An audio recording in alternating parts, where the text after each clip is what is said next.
Ah, il me suit partout, c'est mon bébé. Bah, je pense il y a peu de livres qui expliquent vraiment la méthode des examens, des concours qu'on a en philosophie depuis le bac jusqu'au concours pour être prof. Moi, j'ai pu en lire quelques-uns, mais ça reste très évasif et ça reste toujours dans l'idée que c'est une discipline très sérieuse. Il faut l'apprendre avec rigueur. On adhère au jeu. Dans la méthode voyoute, on n'adhère pas au jeu. On explose le jeu avec les cheat codes, c'est-à-dire on essaie de trouver tous les moyens pour avoir la note maximale. La logique est une logique de jeu vidéo, pas du tout une logique d'épreuve d'examen. Et du coup, on n'est plus intimidé, on a envie d'en découdre, on a envie de se lancer parce qu'on a envie un peu d'arnaquer le correcteur. C'est une méthode qui vise, bien sûr, à avoir la note maximale dans n'importe quel type d'épreuve, que ce soit la dissertation, l'explication de texte ou les oraux. Mais c'est une méthode aussi qui explique le bluff de la pseudo-philosophie. Voilà, alors c'est un bluff qu'il faut savoir pratiquer quand on est philosophe, mais on ne doit surtout pas se réduire à ça. Il y en a, hélas, qui se réduisent à ce bluff-là. Et ben, ils seront dévoilés avec ce livre. C'est comme un livre qui explique les tours de magie des mauvais magiciens. Voilà.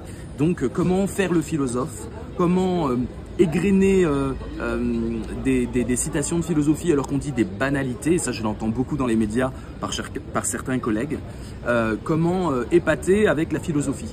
Parce que je pense qu'il faut sauver la philosophie de la pseudo-philosophie aujourd'hui.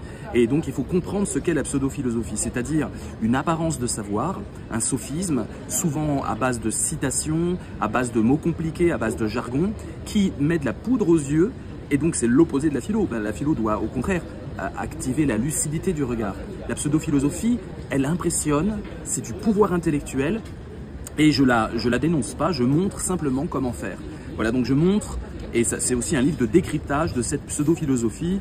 J'entendais sur France Inter il n'y a pas longtemps un philosophe entre guillemets qui disait « Quand vous êtes avec quelqu'un qui va mal, il faut essayer d'aller bien soi-même pour l'aider ».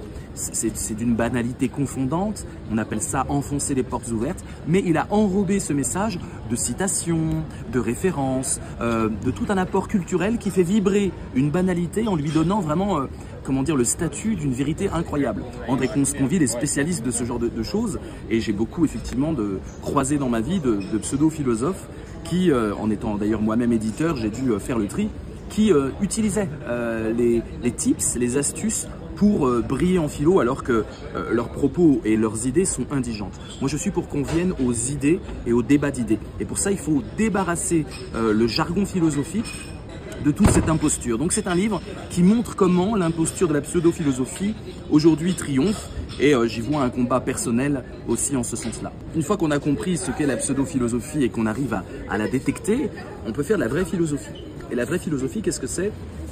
C'est un dialogue rationnel qui vise à cheminer avec l'autre. On n'est pas là pour écraser l'autre, on n'est pas là pour impressionner l'autre, et qui vise à ce qu'on accède, nous deux, dans le dialogue, nous deux, le philosophe comme son interlocuteur, à une compréhension plus fine, plus complexe, plus subtile, plus contextualisée des enjeux et des problèmes.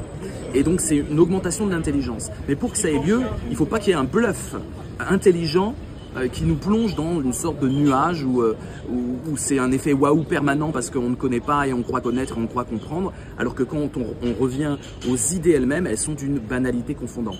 La philosophie n'est jamais banale. Vous ne pouvez pas dire des banalités en philosophie, parce qu'elle essaie d'aller plus loin que le connu, elle essaie d'aller plus loin que le visible, elle essaie d'aller plus loin que les rumeurs, les opinions, les évidences. Et donc cette tentative d'essayer de hisser la réflexion à plus de lumière, plus de clarté, c'est une tentative qui à chaque fois nous émerveille, nous étonne. Et pour moi, c'est un enchantement. C'est pour ça que la philosophie, j'y consacre ma vie. Et donc, la vraie philosophie, elle est dans l'oralité, contrairement à ce qu'on dit, pas dans l'écrit. Elle n'est pas du tout dans l'académisme, contrairement à ce que les journalistes aujourd'hui pensent, qu'il faut être diplômé pour faire de la vraie philosophie. Certainement pas. L'académisme en philo tue la philosophie, tue les idées. Et puis, la vraie philosophie, elle est démocratique par essence. Elle s'adresse à tout le monde. Elle prend tout le monde par la main. Et elle n'est pas là dans une vision un peu verticale de l'intellectuel mandarin qui doit éduquer la populace ignare. Elle est là au contraire en disant c'est dans les gens, c'est dans la rue qu'il y a des vérités et il faut les mettre en chantier, en perspective pour essayer de comprendre le monde. Et donc on n'a pas un mépris classiste dans la philosophie. Aujourd'hui, ce qu'on voit, grosso modo, c'est des fils de Bourges qui racontent aux Bourges comment le peuple doit se comporter. Et ça, c'est insupportable pour moi. Vous connaissez un peu mes combats sur ce terrain-là. Dans ce livre, je parle un peu de tout ça, bien sûr. Le livre a un ton tout à fait spécial. Alors, il y a des QR codes, il y a l'apport de l'IA qui est tout le temps mis en évidence. Donc ça, c'est vraiment une nouveauté pédagogique. Mais il y a une profonde nouveauté pédagogique dans le livre, c'est le ton. C'est un ton irrévérencieux par rapport aux 20 grands philosophes et par rapport au courant de pensée. On n'est pas là pour respecter, on n'est pas là pour vénérer. On peut apprécier, on peut reconnaître de l'intérêt, mais on n'est pas dans une sorte d'exercice de courbette permanente par rapport à des grands noms, parce que c'est ce qu'on fait aujourd'hui d'ailleurs dans l'académisme philosophique. On transforme la philosophie en religion. Sauf qu'au lieu d'avoir une religion monothéiste, on a une religion polythéiste avec une vingtaine de philosophes comme une vingtaine de dieux. Et c'est insupportable. La philosophie naît du clash, la philosophie naît de la confrontation et naît de la destruction des idoles. Donc il ne faut surtout pas vénérer. Il n'y a pas pire pour comprendre Descartes que de vénérer Descartes. Donc il faut revenir à ce côté un peu combatif, agonistique, on dirait en philosophie, qui consiste à frotter les idées, à être dans des diatribes pour que la vérité émerge. Et donc il faut sortir la philosophie de cet exercice religieux dans lequel elle patauge depuis maintenant, on va dire, 40 ans, c'est-à-dire une sorte de vénération des grands noms, parce que c'est des grands noms. Et on ne fait que renforcer leur culte, au lieu de voir que parfois un grand philosophe produit de la merde, écrit n'importe quoi et se comporte comme un porc. C'est ça aussi l'être humain. Donc arrêtons de vénérer. Il y a des idées qui sont intéressantes pour aujourd'hui, il y a des parcours qui sont inspirants pour aujourd'hui, mais arrêtons de vénérer et surtout ne vénérons pas les salopards, parce que non seulement la philo aujourd'hui académique vénère des gens qui sont aujourd'hui totalement ineptes, mais en plus des salopards comme Heidegger qui était nazi et que l'État français a jugé bon de mettre dans la liste des philosophes recommandés en terminale. Donc il faut s'insurger contre tout ça et je pense que la philosophie c'est nous, en fait c'est nous. Nous devons choisir qui va nous inspirer, nous devons choisir qui nous refusons aujourd'hui, comment dire, qui nous influence parce qu'on n'aime pas ses idées, parce que c'est une vision colonialiste, paternaliste du monde, parce que c'est une vision fasciste. Par exemple, tout simplement, le philosophe Thomas Hobbes, celui qui dit « l'homme est un loup pour l'homme ». On aime bien le citer pour cette petite phrase. Mais Thomas Hobbes, il nous présente un système totalitaire.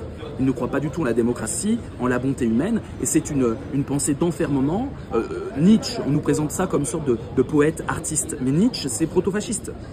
Nietzsche, c'est vraiment l'aristocratie des idées contre la populace. C'est quelqu'un qui est profondément antidémocrate et profondément qui a comment dire, la haine du bas peuple. Donc il faut revenir à une lecture politique des philosophes. Alors je m'y emploie pas complètement dans ce livre, c'est toute ma démarche critique que je fais maintenant depuis une vingtaine d'années. Mais ce livre nous permet de revenir aux idées et d'arrêter d'être ébloui par la sainteté des grands noms, qui est une sainteté factice et construite par l'académisme justement. Mon but, c'est qu'il y ait un avant et un après la lecture de ce livre. Je pense que ça intéressera tout le monde, même quand on a déjà passé le bac, parce que, encore une fois, je montre comment la philosophie peut être un exercice de rhétorique pure. Mais la vraie rhétorique, pas celle qu'on nous vend en disant il faut bien parler, dire ça, dire ça. Non, la vraie rhétorique, c'est un labyrinthe dans lequel on se perd en croyant trouver la vérité, en croyant trouver des pépites incroyables et on se retrouve avec une absence d'idées totale en maniant pourtant des idées. Donc c'est une philosophie stérile et je pense que ça on va pouvoir s'immuniser contre les charmes de la philosophie stérile, de la philosophie qui pense par procuration, par l'intermédiaire de grands noms, ce qui fait de la philosophie une sorte de name dropping complètement dégénéré, et ce que j'appelle moi la philosophie vicariante. On parle de violence vicariante quand quelqu'un s'en prend non pas à la personne qu'il est, mais s'en prend à quelqu'un de proche de la personne qu'il vise. Si je m'en prends aux enfants pour toucher la mère, c'est de la violence vicariante. Et ben moi je parlerais de philosophie vicariante en disant une philosophie qui, au lieu d'être directe et de s'adresser aux gens, va s'adresser à l'histoire de la philo, va passer par des grands auteurs pour penser le propos. Et nous sommes contaminés par cette pseudo-philosophie qui est pour moi la philosophie vicariante, et je plaide pour une philosophie directe qui va directement au propos, qui va directement au problème et qui s'adresse directement aux gens. Philosophie dans la rue, philosophie que je fais moi-même sur TikTok directement dans des lives où je m'adresse à des jeunes et des moins jeunes, mais directement. Et on essaie de co-construire une pensée ensemble sans chercher à s'intimider, sans chercher à flatter les grands noms et même en étant irrévérencieux à cet endroit. La philosophie naît de l'ironie, naît de l'oralité et de l'irrévérence. Si on perd cette qualité-là, on perd la philo et on plonge dans une sorte d'histoire des idées qui est une sorte de mythologie collective pour montrer qu'on est les meilleurs face au reste du monde. Un chiffre au hasard entre 1 et 400 et je vais lire la page. 61. 61. 61. Zéro rap. Voilà, pour la dissertation, on ne cite pas de rap. Comme beaucoup de TikTokiens le disaient, maintenant ils sont revenus parce que j'ai vraiment frappé du poing sur la table. Mais au début, ils disaient oui, c'est très bien, citer Booba, c'est formidable au bac. Non, non. Hein. Citer un morceau de rap dans une dissertation de philosophie, c'est prendre un risque majeur parce que ce genre est, aux yeux du système scolaire, un marqueur de classe. Le rap reste associé à une origine sociale, à une culture perçue comme extérieure à la légitimité académique. Peu importe que le texte cité dise vrai, interroge la liberté ou formule une tension éthique, dans la tête du correcteur, même bienveillant, une barrière invisible s'active. Cette réaction n'est pas volontaire, mais statistique. Elle dépasse les intentions individuelles des professeurs. Elle résulte d'un système de notation hérité, reproduit, renforcé par l'habitude. En moyenne, les copies qui mobilisent le rap sont moins bien notées, parce qu'elles donnent l'impression d'un manque de distance critique, d'une référence trop personnelle, trop spontanée, trop située. Le rap est perçu comme un vécu, or le bac de philo, et a fortiori les concours, valorise les références perçues comme neutres, universelles, hors sol. Voilà, vous avez, j'arrête là, mais ça continue, vous avez un bel exemple, je pense, du parti pris de ce manuel. C'est un parti pris pour l'efficacité et la critique de cette efficacité également. On reste philosophe, on dit comment arnaquer le correcteur et on montre que ce n'est pas de la philosophie que d'arnaquer le correcteur. Quoique.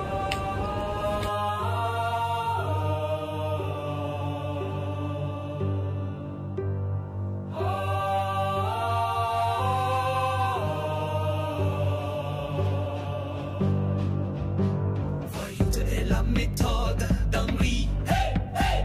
Je connais tous ces codes, Siangri, hey, hey. Équipe de BG soudée, les refs on va les slimer, les vocères et les cœurs des correcteurs, on va les rincer.